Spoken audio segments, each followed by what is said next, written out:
Halo semuanya, selamat datang di Keluh Kesah Reddit, di mana kami menceritakan kisah menarik dari forum Reddit. Pada episode kali ini, kami akan menceritakan beberapa kisah menarik dengan tema Pro Revenge. Berikut kisahnya. Cerita pertama. Menyakiti keluargaku, kamu rupanya cari mati. Kakekku dibesarkan di sebuah desa di negara Peru, di mana hanya keluarganya yang tinggal. Sangat terisolasi dari orang lain. Mereka tinggal sekitar setengah jam dari kota terdekat. Kisah ini terjadi sekitar tahun 1940-an.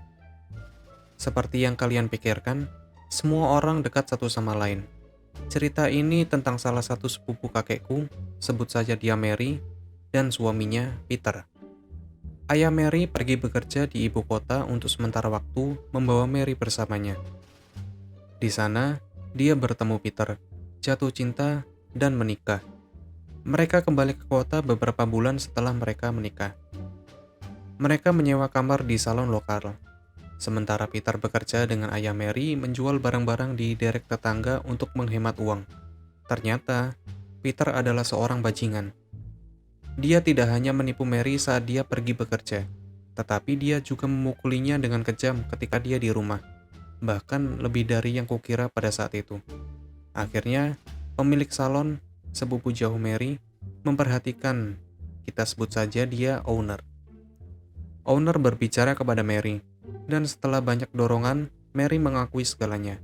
Mary tidak pernah mengaku sebelumnya karena keluarga dekatnya, terutama ayahnya, menentang pernikahan itu. Dan Mary malu untuk mengakui bahwa Peter adalah seorang pelaku kekerasan. Ya, dia tidak perlu menderita lebih lama lagi, karena owner akan mengambil tindakan sendiri. Dia suka mengerjai pendatang baru. Dia akan membawa mereka ke ladang yang jaraknya setengah jam untuk berburu apa yang dia klaim sebagai burung paling enak yang pernah dia rasakan. Spoiler alert, burung itu tidak ada. Itu nama lucu yang aku tidak ingat. Jadi aku menyebutnya Birdie. Dia akan meninggalkan mereka di tengah lapangan dengan jaring, sementara dia pergi mengejar Birdie ke dalam jaring. Dia kemudian akan berjalan kembali ke kota, sementara pendatang baru itu terus menunggu Birdie. Akhirnya, pendatang baru akan kembali ke kota dan diejek dan ditertawakan karena terbujuk ceritanya. Hanya beberapa kesenangan kota tua yang bagus. Dia belum mengerjai Peter karena dia kebanyakan pergi bekerja dan bekerja. Namun, tidak lama kemudian, sebuah kesempatan muncul dengan sendirinya. Dia mampu membawa Peter pergi dengan cerita yang sama seperti biasanya, tapi dia tidak mempermainkannya. Sebaliknya, dia membawanya ke ladang 1,5 sampai 2 jam jauhnya sebagai gantinya, membuatnya sakit di jalan, dan kemudian mendorongnya ke danau terdekat di mana dia tenggelam. Dia kemudian kembali ke kota, dan mengklaim Peter benar-benar ingin berburu burung. Bukan hanya menunggu dan sulit untuk meyakinkan dia, sebaliknya sebagai cara untuk memaafkan keterlambatannya. Hilangnya Peter diketahui keesokan harinya oleh ayah Mary ketika dia tidak muncul di rumah atau di kantornya. Dan ketika dia tidak berada di kamar kontrakan, pemilik memberikan alasannya. Yang lain di salon dan istrinya menguatkan ceritanya. Beberapa hari kemudian, Peter ditemukan tenggelam di danau. Disimpulkan bahwa menunggu Birdie saat dia mabuk. Dan dia mencoba untuk kembali ke kota, dia tersesat dan jatuh ke danau. Tidak seperti suaminya, hidup Mary berakhir dengan bahagia. Dia menikah lagi dengan pria yang jauh lebih baik, memiliki 8 anak, dan membeli sebuah rumah di ibu kota tempat dia tinggal sampai dia meninggal karena kanker sekitar tahun 2003. Pemilik yang luar biasa ini juga memiliki kehidupan yang bahagia dan meninggal pada akhir tahun 1970-an. Kakekku hanya tahu cerita ini karena dia mendengar pemilik menceritakan kisah sebenarnya kepada ayah Mary. Selain dia, tidak ada orang lain selain mereka bertiga yang tahu. Dia mengatakan kepada aku suatu hari aku bertanya tentang rahasia tentang kota kecilnya. Ya, aku suka gosip.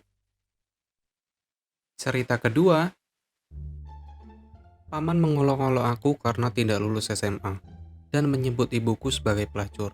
Jadi aku menghancurkan bisnisnya, pernikahannya, anak-anaknya, dan kebebasannya. Jadi cerita ini terjadi beberapa tahun yang lalu pada tahun 2016, ketika aku masih di tahun terakhir SMA. Aku akan mulai dengan beberapa info tentang korban dari cerita ini atau dalam istilah yang lebih baik. Bajingan, paman, yang mendapatkan apa yang pantas dia dapatkan pada akhirnya. Ayahku memiliki 3 saudara kandung, semua lebih tua darinya, dan semuanya sama-sama menyebalkan. Mereka menggertak ayahku selama bertahun-tahun, dan membuat neraka masa kecilnya setelah perceraian orang tua mereka karena dia sedikit lebih gelap dalam warna kulit daripada mereka. Nenek berkulit putih, kakek berkulit coklat. Mereka orang rasis yang keparat, dan yang terburuk dari mereka adalah pamanku yang tertua yang merupakan pengganggu besar dan sombong, yang melihat dirinya selalu lebih baik daripada orang lain. Semua intimidasi dan perlakuan buruk itu mengacaukan mental ayahku, sehingga dia menjadi pecandu alkohol yang membuat hidup aku seperti neraka sebagai akibatnya sampai aku pindah 2 tahun yang lalu, dan menyebabkan aku banyak trauma yang masih aku hadapi sampai saat hari ini. Lagi pula, di negara aku, tahun terpenting dalam hidup adalah tahun terakhir SMA, yang berakhir dengan ujian nasional yang menentukan apakah kalian bahkan dapat melanjutkan ke universitas atau tidak. Dan tingkat keberhasilan dalam ujian ini cukup kecil.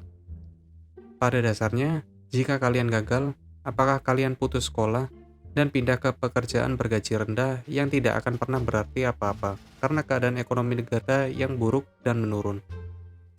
Atau kalian terus mengulanginya sampai kalian mendapatkan persetujuan dan masuk ke universitas yang bahkan tidak kalian inginkan? Tapi setidaknya itu jaring pengaman yang bisa membawa kalian keluar dari negara, semoga suatu hari nanti.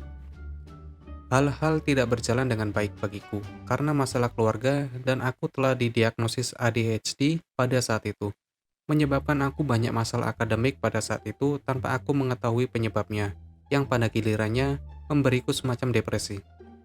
Tak perlu dikatakan, tahun itu berakhir dengan kegagalanku, dan karena pentingnya ujian itu, orang melihatnya sebagai rasa malu dan semacam kekecewaan besar.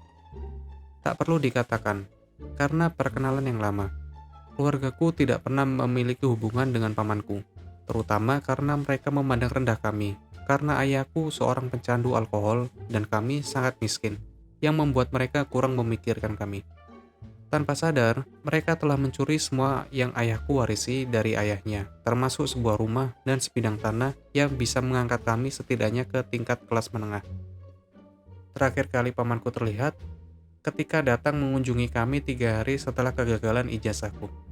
Aku sudah tidak menyukai pria itu setelah semua cerita yang aku dengar tentang dia, dan kunjungannya terasa aneh, seperti dia tidak mempunyai urusan sama sekali di sekitar kami, dan entah bagaimana dia datang tanpa diundang. Ibuku mendudukannya, dan mulai mengobrol seperti biasa, dan kemudian dia menelponku mengatakan bahwa dia ingin menyapa. Aku pergi, dan percakapan berlanjut sebagai berikut, Paman. Oh, lihat seberapa besar kamu tumbuh. Sudah lama sejak aku melihatmu. Kamu terlihat seperti ayahmu. Apel tidak jatuh jauh dari pohonnya.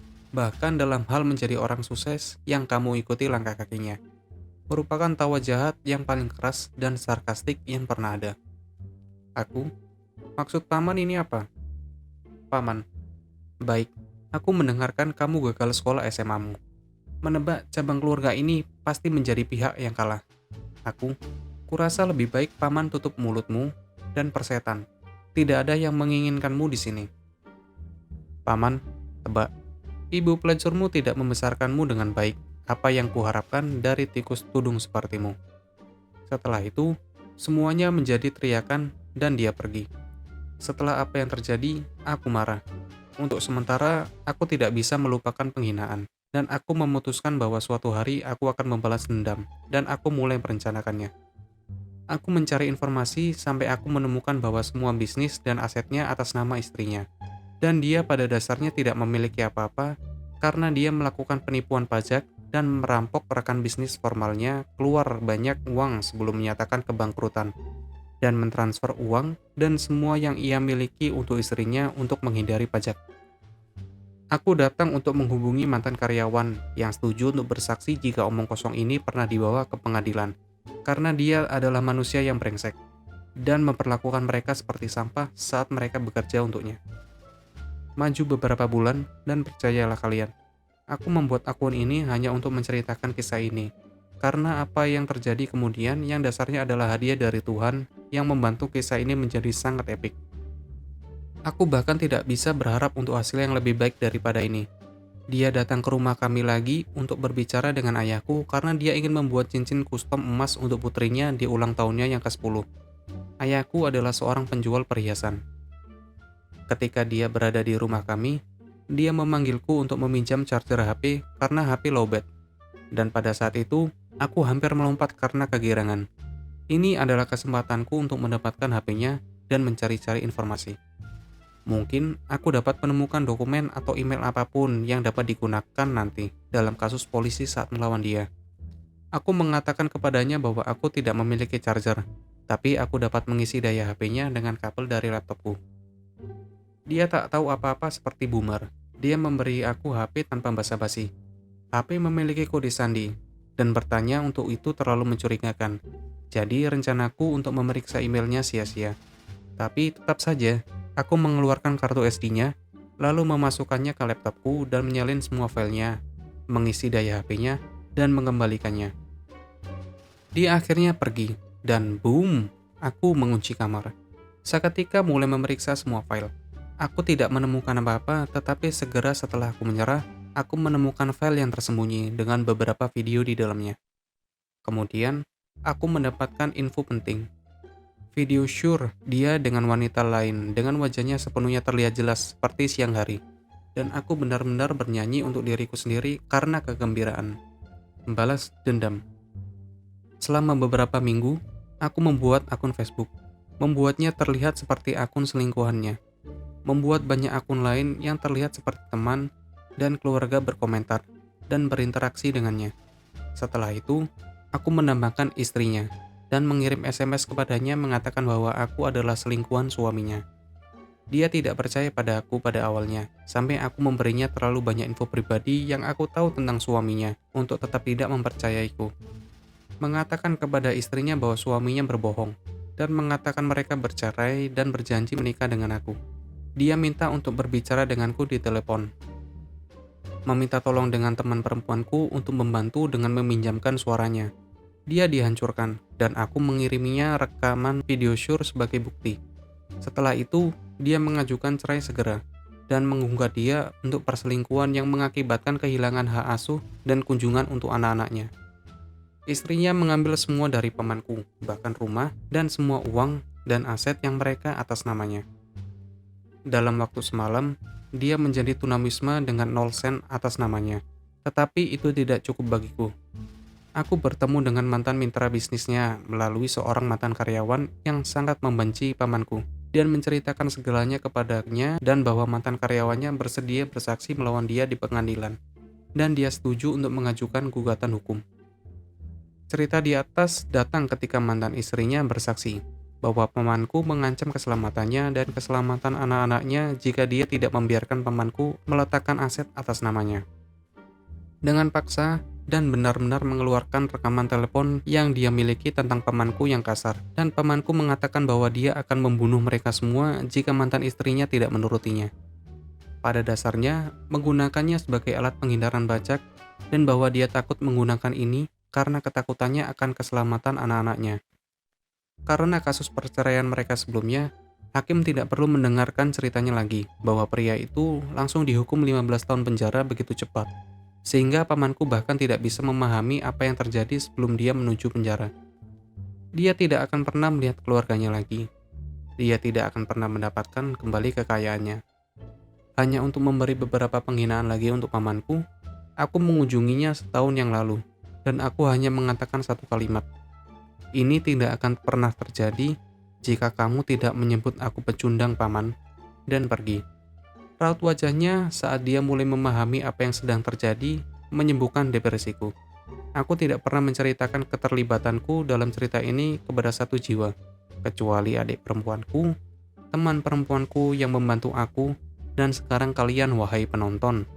Tetapi aku harus menceritakannya hanya untuk bisa tidur di malam dengan hari dengan tentram. Begitulah kisah-kisahnya. Apabila terkesan, kalian bisa sampaikan di kolom komentar. Jangan lupa share, like, dan subscribe untuk membantu channel ini. Dah.